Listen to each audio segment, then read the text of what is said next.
Hi, I'm Abby. This is Abby Matt Reads, and welcome to my May wrap-up. I know it's late. I've recorded this video before, but the audio cut out, which was brilliant. So here I am doing it again. This is the Bodleian Library in Oxford. It is one of the oldest libraries in Europe, and for the past 400 years has received every single book that's ever been published in the UK, which I think is pretty cool. It contains 12 million books and was included in the Harry Potter set, the special part of the library, the Divinity School.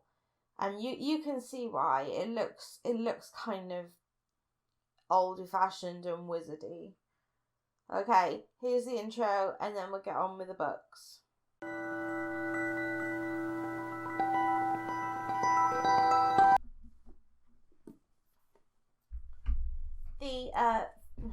Nearly dropped my cig. Oh God. The first book that I finished in May is You by Caroline Kepnes. It is about a guy called Joe who works in a bookstore, and a woman called Guinevere Beck walks in, and instantly he is transfixed by her, quickly becomes obsessed with her, and it is the kind of story of him stalking her, a story of stalking through the stalker's eyes. It is like a really good thriller, and it is unique because I've never read anything from the actual perspective of the predator before. This was my favourite book of the month, but I can't say too much about it because straight after this I'm filming my review of the complete book, so I'm not going to give too much away in my wrap-up. What I will say is that it is exciting, fast-paced, easy to follow and terrifying, and I was just as obsessive as Joe about this book. I just raced through the pages trying to find out every single detail I can have. It is my favourite book of the month and probably my favourite thriller behind Gone Girl, ever. I gave it 5 out of 5 stars and I really enjoyed reading it. The second book I finished in May is Cecilia Ahern's How to Fall in Love. I read this for the BookTube ReReadathon 2019, hosted by me and Alex Black. I'll link Alex's channel down below. The prompt for May was to read a book from a genre that you don't normally read much from anymore. So I thought kind of chick lit romance. I did think thriller, but then thought I'm not going to read a thriller book that says that I don't read thriller books anymore straight after I read You, which is a thriller. But I did read a thriller as well, a reread thriller as well later on in the month that I will get to. But I decided a kind of chick lit romance kind of book is a book that I don't read much anymore. So I read this, which is about a man called Adam and a woman called, what was her name? Christine. Too many C words. Christine, who finds Adam as he's about to jump off a bridge and kill himself, and she talks him down and makes this kind of promise to him that by his next birthday she will have convinced him that life is worth living. Obviously they get close and they try all these different kind of things. I mean, Christine is obsessed with self-help books, which she tries to use as kind of therapy for Adam to kind of get over his problems. And it's funny in parts. This was a quick read, but a really enjoyable one. And I liked that it was a kind of fun, light-hearted book, but with very serious subject matter, which kind of weighted it down.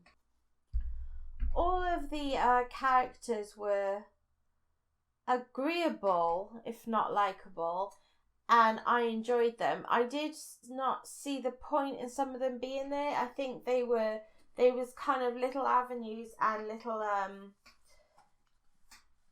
smaller stories that were going on that seemed to have no point, and I think the book could have survived without them. The story was rich and interesting, without being too it wasn't too frivolous or too light-hearted. It moved me at times, which I really liked, and there were some well-placed laughs in there, and I always give points for a book that can make me laugh. My main problem with this book, even though it entertained me and it was kind of very spongy in the way that it was light but enjoyable, but I felt it kind of trivialized suicide a bit. I think Adam should have had proper professional help instead of getting involved in Christine's kind of challenge, kind of this race against time to prove life is worth living. I think that gave the kind of wrong impression of how you would deal with a suicidal person. But there were notions about suicide throughout the book that ran very true to me, so I appreciated that. And after all, it was enjoyable, and I gave it 4 out of 5 stars. The third book I finished in May was a audio book, which is Eddie Izzard's memoirs, which has a very long title, so hold on. But it's called Believe Me, a memoir of love, death, and jazz chickens by Eddie Izzard. Jazz chickens. I have to say there were no jazz chickens in the book, so that's false advertising.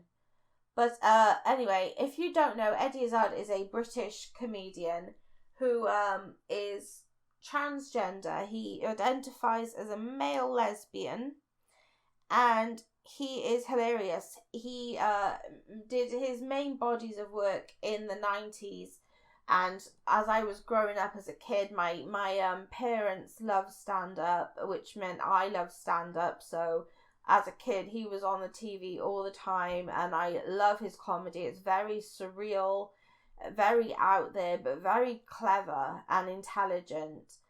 And I didn't even know he had a memoir out until I saw it in Alex Black's vlog, and then I thought, I have to get this, and I'm glad I got it on audiobook as well. I've always been fascinated by the psychology of performers, especially comedians, and this was a great insight into what makes Eddie Izzard tick. I was really interested in finding out how and why he became what he became, why he decided to go down this route, this career path, and I wasn't disappointed. I liked finding out where it came from, how it started, the beginnings, how it started as a street performer and stuff, how it formulated and how it grew into the massive career he has now. What I really loved though was something you will only get on the audiobook and not the physical book, which was as Eddie Izzard was reading out and narrating his own book, he would go off on tangents on these mad footnotes. They were absolutely hilarious. They just rambled on and on and on, because he cannot stick to this one subject. If you've ever seen his stand-up, you'll know he goes off on all these kind of tangents, and it was hilarious, and it added something to the book, and it made me give it 5 out of 5 stars, because it just kept me laughing. The fourth book I finished in May was a library book, and it was part of Alison Weir's 6 Tudor Queens series. This one was Anne Boleyn, A King's Obsession. Hopefully picture up there somewhere. Everyone kind of knows who Anne Boleyn is. She was one of the most notorious of Henry VIII's wives. She was the first to get her head chopped off, so she wasn't very lucky. And I was fascinated to kind of read about her life and maybe what it was like before she met Henry, and what it must have been like for her, because even though kind of the Tudor times are the times I love reading about the most, I would say that I would never want to be in this kind of royal Tudor court, because your head was just not safe at all.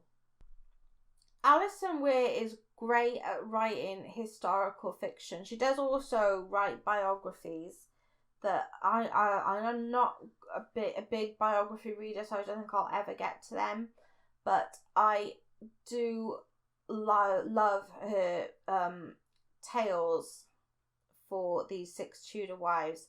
I just didn't find this Anne Boleyn book as good as the Jane Seymour book, which isn't to say this was a bad book. I think I was just too familiar with the story. I liked learning about Anne before she even met Henry, that she worked in European royal courts, which piqued my interest because I love hearing about different kinds of kingdoms in the Tudor times, or any time of history really. I really loved Anne's spirit that really came through into the book. I thought she had a much broader exposure of personality in this book than compared to, say, books by Philippa Gregory, who I love, but is nowhere near as good as Alison Ware. I loved also that there were parts of these books, this series, these kind of scenes overlap in these different books, but from the different perspective, the perspective of the Queen that's the subject of the book you're reading. I thought that was quite clever.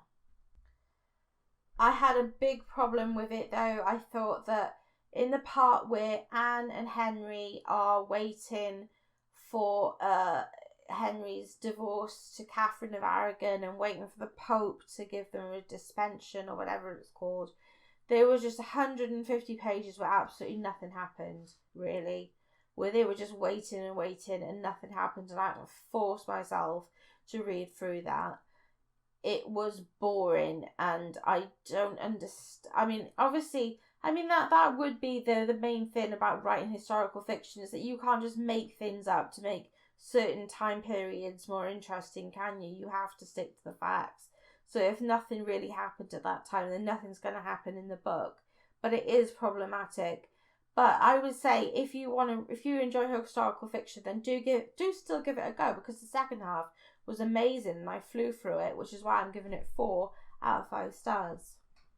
The 5th book I finished in May, and this looks really cool because this writing is actually in green, but because of the green screen, it's looking kind of see-through, kind of gold. I like that. I wish the cover actually looked like that. But it is Dark Places by Gillian Flynn, and it is another book that I reread for May for the ReReadathon. It is a thriller. It is about a woman called Libby who was the sole survivor of a massacre on her family when she was a child.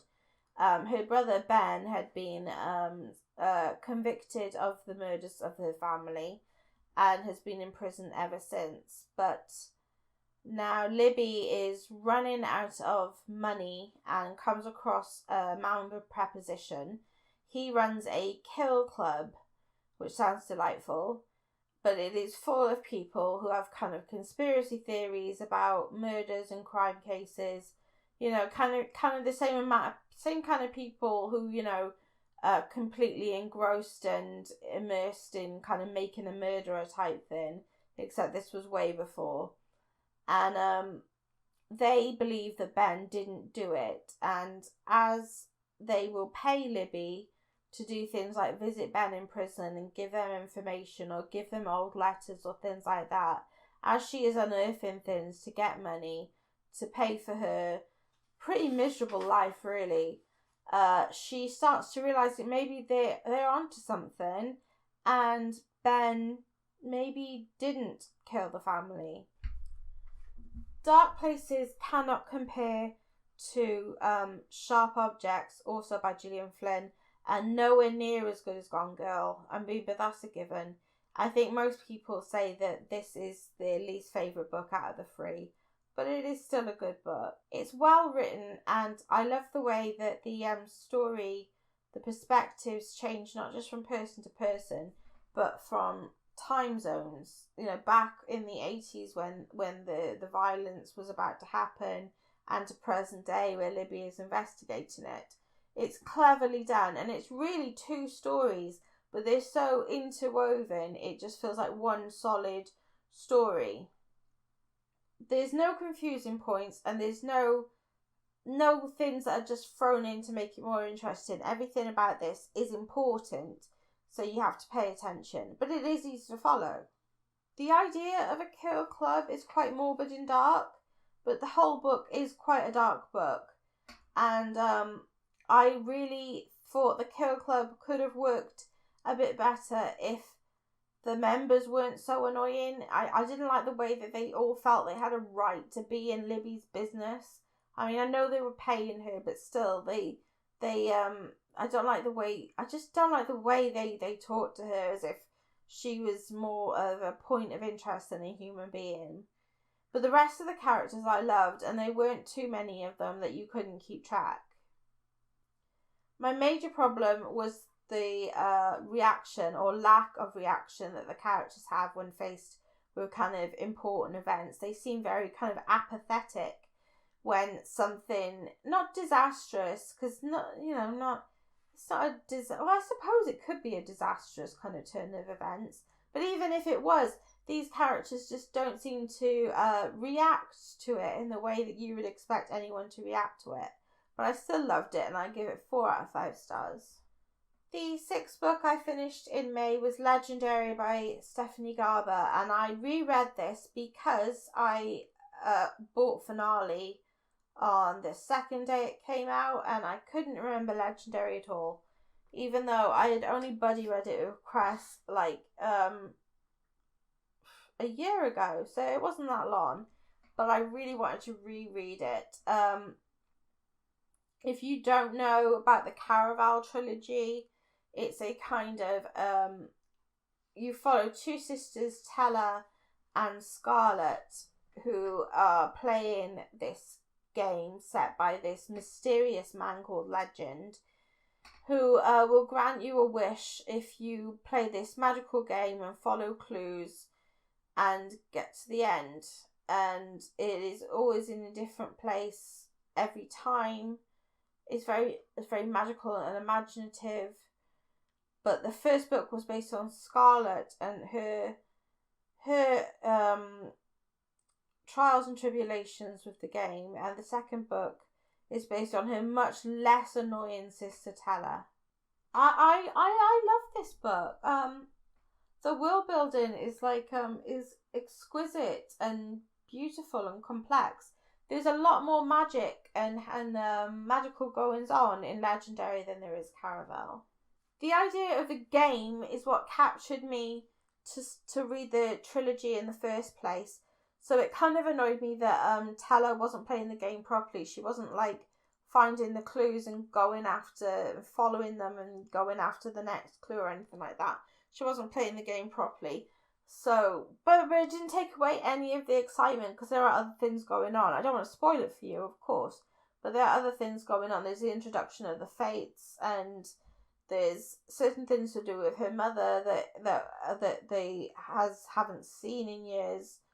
It does grip you, and it is really exciting. It is very fast paced.